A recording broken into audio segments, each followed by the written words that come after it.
everybody. How you doing? It's DJ Gatsby, host of the talk show with DJ Gatsby and Kitty Jones. Thanks for watching the previous shows that we had. You know, we had a lot of people coming through. Today we got a very, very special guest in the house, and the man, my man. I do. All of y'all know him, Cash Money content publishing author, author of Keisha and Clyde, Street Girl Named Desire. Yes, sir.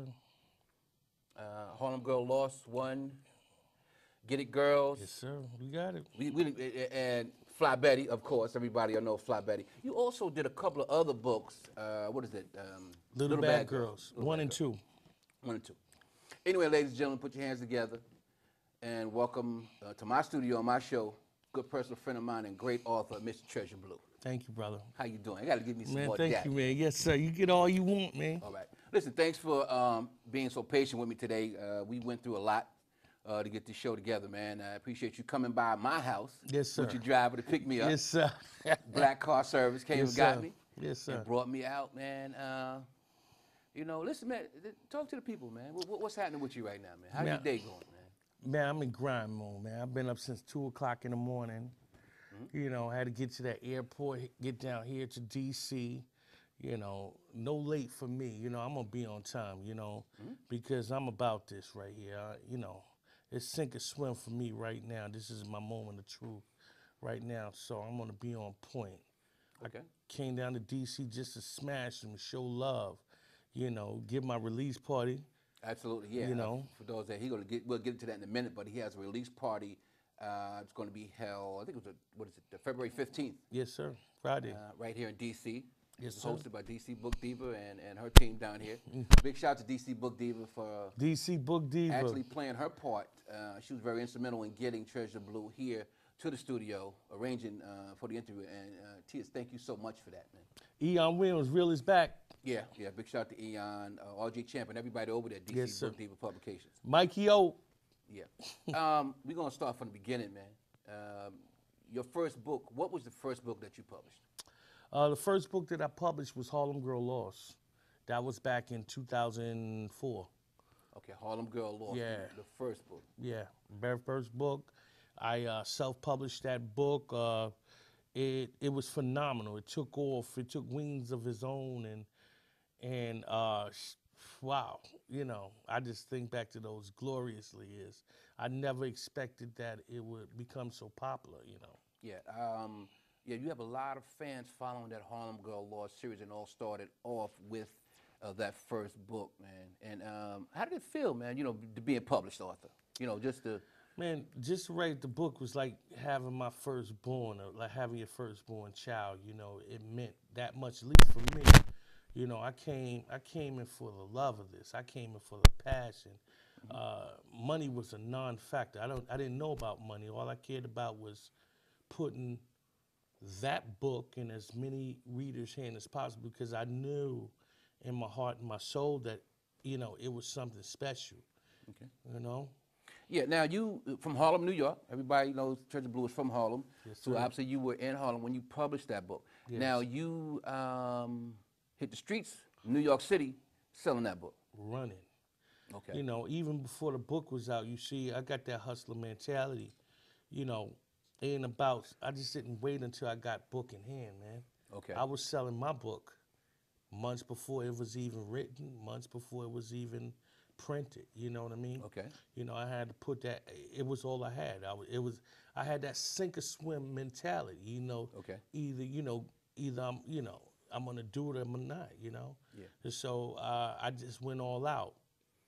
I just focused on one thing. You know. Getting that. It was like a laser. Just my book, Harlem Girl Lost. Okay.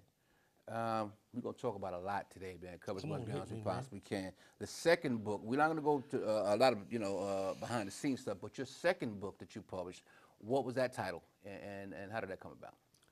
Well, before I got to the second title, I got signed. You know, Okay. because I got signed by Random House because, you know, the thing was hitting the Essence bestseller list every month from that point on, you know. And they drew the attention of all the majors, you know. I got actually,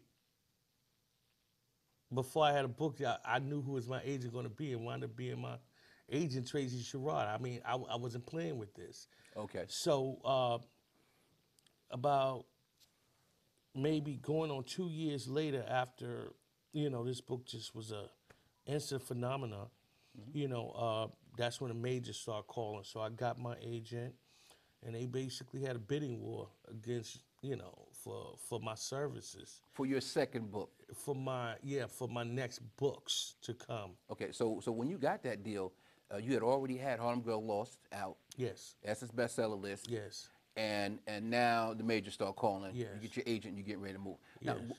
what were they expecting from you? I mean, other than the number of books, what were they expecting? Because you're a new author, one book out.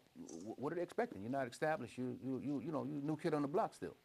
Well, just like anything in business, it's a gamble, but you just got to go with a safe bet. My books were being book scanned. When I first heard my book scan numbers, I think they said something like, "Yeah, we found out your book scan numbers was like 16,000." Wow. I got offended. Because I was doing 20,000 print runs by now. So she said, no, it's not about that. If it's got book scanned in the store, just imagine what you was doing on the streets. So, it made sense. So when you say book scans, for those who don't know, that means when it's sold in a store by a retailer. By a retailer who is an authorized book scanner. Okay. So street vendors, They don't count. bookstore sales, They don't count. book signing sales. Black bookstore, mom and pop bookstores, Yeah. a lot of places didn't count. Even Walmart at the time didn't. Okay. Walmart just got book scanned, so so it was a whole lot of books that wasn't getting reported, but you could tell by the consensus, by the bestsellers list, by the Amazon rankings and things like that. So they pretty much can gauge what you're doing, where you at. So I was in a good comfort zone. So for all you authors out there that don't have your books with major retailers or not getting those book scans, you need to try to do that. You need to try to get those books because you can get those numbers up. Well, it's a duality to that. Most authors cannot get it in those chain stores, so that's the disadvantage for a new author. Trying to get it in, distribution, just like in the record industry, same thing. Yeah. Okay. So now they come calling, and you sign with Random House. Well, Random's House won. Random House wins. Okay. Random, Yeah. Random House wins. They win, and they offer me a lucrative deal. I mean, I shiver still when I think about that. And I felt prideful about that because, I'm wanted. I came from obscurity, from nothing. Yeah. It's And gotta be a here good I am feeling. receiving all these accolades about this one book. It was, I could have retired right then, with a great name, Well, we're glad you didn't. We're glad you didn't. We're glad you Thanks. kept going. All right, now Random House. Which books did you release under Random House through that deal? Okay, they bought the rights to Harlem Girl Lords. That was Okay. part of the deal. Then my second book was A Street Girl Named Desire. Okay. That's his bestseller. Yeah, hold on for you. Street Girl Named Desire. Didn't read that book. I haven't seen a lot of reviews on that book. Man, Tell me a little bit about that, man. That book will snatch your soul. It will hit every emotional fiber in your body. To me personally, after all these books, if anybody ever asks me, which book, because I'm an artistic type of thinker, which book would you want to go to film first? I always say A Street Girl Named Desire. Okay. Because it deals with a lot of emotion. It's like a triple threat. It's very dramatic. It got a lot of entertainment in it. Okay. And a lot of morals and visuals, And I'm a visual person, and I could see it.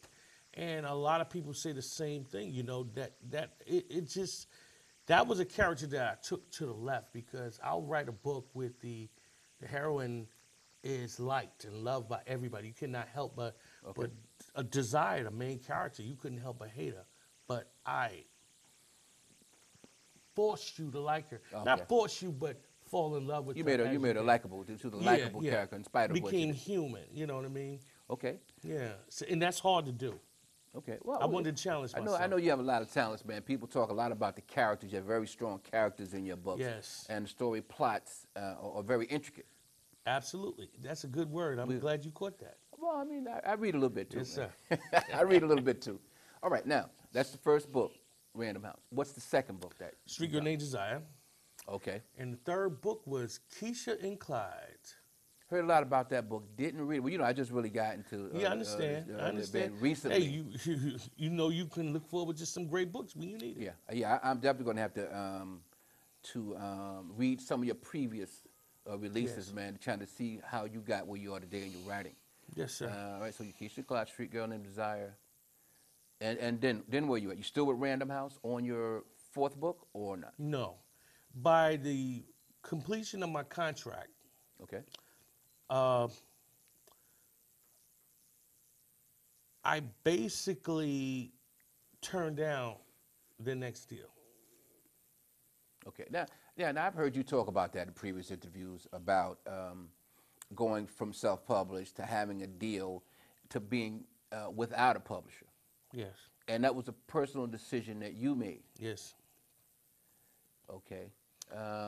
What were the factors that led to you making that decision? Because I got a lot. I can imagine a lot of people that saying, "Wow, how could you walk away from or let a deal with a major publisher like that get away?" Yeah. What was the thought process when you decided to do that? Well, considering the fact that I was hustling on the streets since I was 7 years old, Okay. not necessarily illegally, but my father taught me the game, the hustle. He was a street vendor. He taught me the art of a sale, the art of people, and I became addicted to it once I started making sales. Once I can convince a person to buy my goods. I'm that 10-year-old boy that went up into Harlem Hospital, 2 shopping bag full of hats, socks, leg warmers, stockings, handkerchief, anything. Okay. All right. Go up to the top floor, sell to doctors, Yeah. nurses, patients. Okay. Well, I see you touching on point. For y'all that don't know, he is a hustler. You was a hustler. Yeah. You still a hustler, and it's legitimate Yes. hustle. It's a grind. Yes, 'Cause a lot it's of a people grind. get that misconstrued, but you had a talent, you had a skill, and you wanted to live off that. Yeah, it was just a natural progression. Okay, so you had something that you know you could sell, Yes. which was your books. Now, so you, after the Random House deal, you go back to self-publishing? Yeah, I went back to self-publishing because the reason that I didn't want to sign the contract again with Random House is because they treated me too well. They pampered me. Okay. I didn't have to do anything. I didn't have to. All of my job now was treasure, sit back, write the best quality books you can give us. Okay. So you, I didn't mean to cut you off. So you missed the hustle. You missed the streets. I missed you the missed the hustle. grind. You missed doing what you love doing. Yes, basically. absolutely. You got to understand, you're talking to a person that in self-publishing, and you ebook heroes, listen up. Back in those days, authors went out of town every single weekend and got to hustle. Yeah, I've seen some pictures of you and a lot of the New York authors. I can't name too many of them, but Quan, some East Coast, Wahida Clark. I've seen some of the pictures from 2011, 10, 9, where you guys No, we actually talking did a lot. 2006 and Well, 2007. 2005. You know what I mean? 2004. You know what I mean? 2003. We talking about those days. See, when it wasn't as popular. Okay. You see, you got to understand, it was almost being an urban fiction author back then was a crime. You know what I mean? We was bastardized. We was demonized. Okay, you guys were outside the You know box. what I mean? So we had to break these doors down and keep giving them. Sure, authors had horrible covers. Okay. Sure, the content was atrocious. Okay. You know what I mean? But we got better and better. And so stopping the naysayers. Yeah. So it got to the point that we became accepted. See, a lot of new authors don't realize that history. We got told in our face we was an ish. Yeah. Yeah, I noticed that about learning a little history about African American literature and urban literature itself is that you said 10, 20 years ago, there were only a handful of writers who actually had book deals from major publishers. Yeah. And underground, I call it underground writers back then, it's basically where you were. Right. You didn't have major distribution, didn't have major deals, but for the love of writing, Right. it seems like a lot of authors kind of made that transition. Yeah. You know, from being street hustlers and street vendors and selling their books wherever they could to major deals Yeah. with publishers, or the internet comes in and a lot of other ways to help you sell books. Now, do you think current authors kind of respect the game or respect the hustle or the path that, you know, veterans like yourself and a lot of other authors out there, Wahid Clark and a lot to remember, you know, who had the hard times back in the day. A lot of writers seem like they have it very easy today. Well, I wouldn't necessarily say that, you know, they don't have respect or anything. It's just that they don't know. Okay. You know, they just fell into something, you know, they had the passion for words. Well, most of them, Okay. and they just want their voice to be heard. I respect that. I help people like that. But then again, you got the authors that come in and get a taste of blood, get a taste of that little bit of money. Okay. And then math doesn't lie. If I put up one book online, what if I put 2 books? What if I put 3 books? And that's when it become, you know, watered down. That's when you develop what I call writer's cancer. In other words, you explain that writer's cancer, because I got a little idea what I think you mean, but what does that mean? And y'all listen to this now. He's about to drop a jewel for y'all right now. Writer's cancer is when an author start writing books just to push them out, just to make money. Okay. Once you start writing books for the money, you develop a writer's cancer, and it's over. It's over for you. You can make all the paper in the world, but you're not going to have a legacy. Yeah, I think you're making a good point there, because a lot of the authors, well-established authors who've been around, they don't drop books like that. No way. They don't, and then you got some authors, don't get me wrong, who do drop a lot of books. Right. And they're still very good authors and drop a very good product. But I've seen that, particularly with the advent of ebooks, that and short stories now, because Right. I've seen people say, I got a book release, I got a book coming out, and it's a short story, it's a short ebook. It's not Right. It's not a full length. Look at the thickness of this book. It's not a book. It's not a novel. All right, we don't want to get off topic, because I really want people to talk about all your books. All right, so you left Random House. Right. You back self-publishing. What was that first book that you dropped when you started self-publishing again? Harlem Girl Lost 2. Because that was in, like, everywhere I went, lectures, tours, the streets, everywhere. Harlem, when you going to come up with Harlem Girl Lost 2? Harlem Girl Lost 2. Harlem Girl Lost. I heard it so much. I told everyone, I think, you know, I wove that story so perfectly. It's finality. It's nothing more I can write about. So wait a minute. You were reluctant Yes. to write Harlem Girl Lost 2? I wasn't going to touch it. It was good enough. It was perfect ending to me. You're making a good point. I spoke to a couple of authors. Monica Mathis Stowe, for one. She wrote Where Did We Go Wrong? Right. When she wrote that book, she said she wanted to end it right there. But editors, fans, test readers told her no. Won't let it die. You have to come back with part 2, which she did do. Congrats to Monica. She just released her second book, Where Do We Go Again? Right. Where Do We Go Wrong Again? All right, so now you self-publishing again. People are asking for a sequel to Harlem Girl Lost. Right. So you write Harlem Girl Lost 2. No, I didn't. I had an epiphany. It wasn't even an epiphany. It was, I'm not sure what city I was in, Philadelphia or New York or I don't know where I was. But same old question, but I was doing it for a classroom full of kids. Okay. And Harlem Girl Lost, everybody, I mean, that book was a phenomenal, you know. So, like, once again, a young girl stood up. Is there going to be a part 2 to Harlem Girl Lost 2? It's so redundant. I said, no, you know what I'm saying, my spiel, no. And then she asked another question. She said, okay, can I ask you another question? I said, sure, shoot.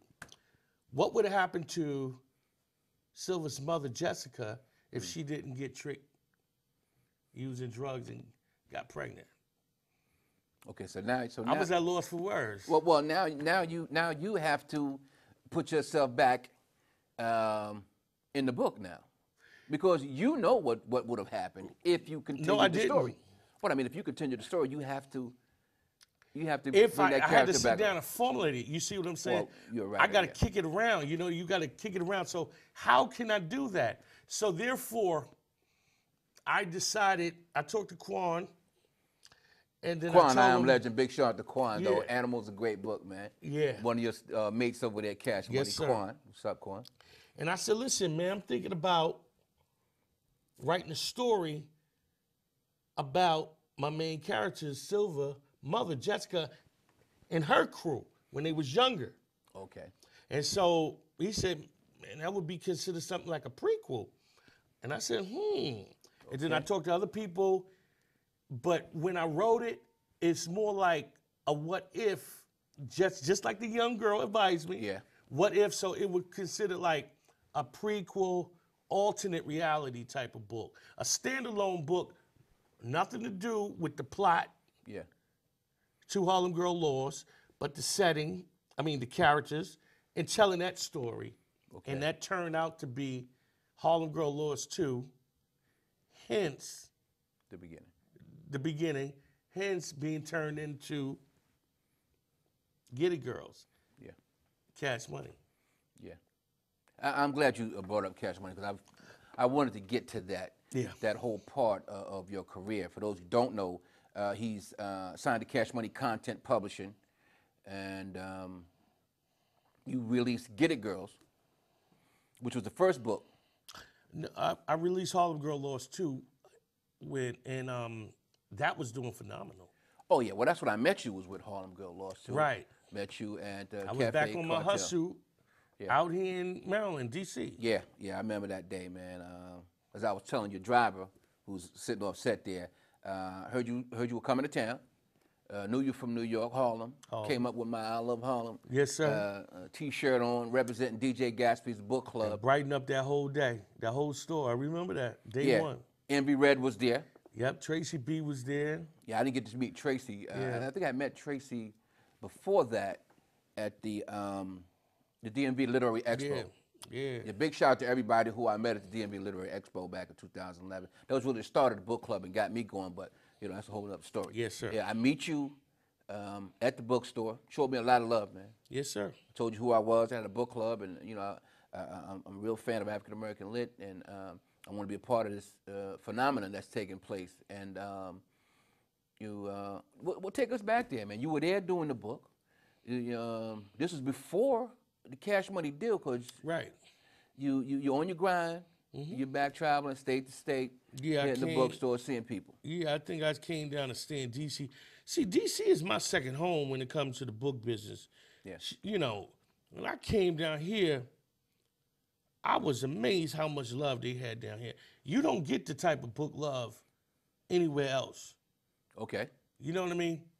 DMV area, Yeah. second to none support. New York is not like that. They want that New York. dollar. I found out that you can get normal $15 for your book. We're up in New York, $10. Big shout out to New York, though. Begrudgingly, you know what I mean? This and that, $2 off, I'm sure. Big city of dreams, man. But down There's a lot here, of the competition. sisters and brothers be like, yo, here you go, I'm here to support. Rock out. Yeah. That, you know what? I showed a lot of love. I got a lot of love here, too, for D.C., big up to D.C. and New York. I started my book club down here, which was a huge move for me. Starting the book club because everybody knew me from New York as a DJ, the promoter, and MC and all this other stuff, which you guys are yet to hear about. A lot of you. Big shout out to people in New York who know I'm coming back up there to do some things. We'll do some things down here in D.C. also. But I was a new kid on the block with a love for literature, and I started my book club, and I got nothing but love, respect, and cooperation from a lot of people down here in D.C., Maryland, Virginia. Yeah. I think if I started my book club anywhere else, it probably wouldn't have turned out the way it did. You wouldn't have jumped off. But it's how you carry yourself, too. I immediately was drawn to you. Yeah. See, you got that same, ability in you to show love. You know what I'm saying? In order for Yeah. you to receive love, you must first show it. And you Oh, showed I it. give respect where it's And due, we man. was down ever since. Yeah. You know what I mean? But And I got with you, Yeah. and you did things for me to take me to a level, you know what I'm saying, with this Cash Money situation. We ain't gonna tell y'all the secrets, but We ain't get to me, that yet. Believe me, brother got some secrets, you know. Yeah. But meeting you that day kind of changed my whole attitude about African American authors because I hadn't really met very many. Right. And the ones that I did meet, you know, all they wanted to talk about was books. When I met you, you talked about the business. The business. You talked about the love. And you talked about how, you know, brothers and sisters can actually make a living, you know, doing things other than just writing books.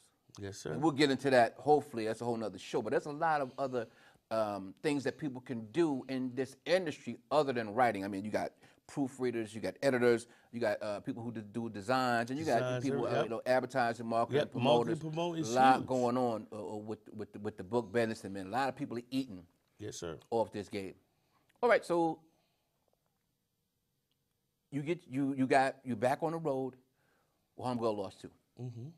Now, take us to Cash Money content, man. How that all started. Well, I see you put a smile on your face soon as I say Cash Money at YMCB. nah, you know, you start talking what about it was. You know, see now since I came back into the actual self-publishing business, we talking about it's 2010 now. Yeah, that's right, 2010. And the game that I knew had changed drastically. Okay, I can imagine that. It was this little old thing came to the equation called ebooks. Ebooks, Kindles, Nook, I mean, electronic publishing. I heard about it. Okay. I was told about it. But I wasn't that abreast about Okay. it. So was Harlem Girl Lost on ebook, Kindle, and Nook at the time? Yeah. But I had to come to believe that. You see, I came back into the game, printed up 5,000 copies. Man, 5,000 copies back in the day, I would seriously knock that out in a month time. Okay. But I ordered these 5,000 books, and the day my book, Harlem Girl Lost 2, came out, and I went on a hustle, lo and behold, the very vendors, booksellers, distributors that were still in the game, who once brought 10 cases from me, Okay, now they was changed up. now buying 10 books from me. Okay. This was weird. This is something that I never experienced. Yeah, that's that kind of led to the demise of a lot of Absolutely. bookstores, mom and pop Bookstores, bookstores. vendors, everybody felt it. But a hustler do what a hustler got to do. Well, you got to change your game up. I switched my game up. Okay. Yeah. Ebooks, that's what it is. Ebook it is. So I just took my street hustle, found out about this Facebook, found out about the ebook, found out about that, you and I just online flipped the hustle. script. You hustling online That's now. it. And so by the time my book came out and I got into it Yeah. and saw and recognized what was up, that's when I started putting on the Treasure Blue-esque hustle.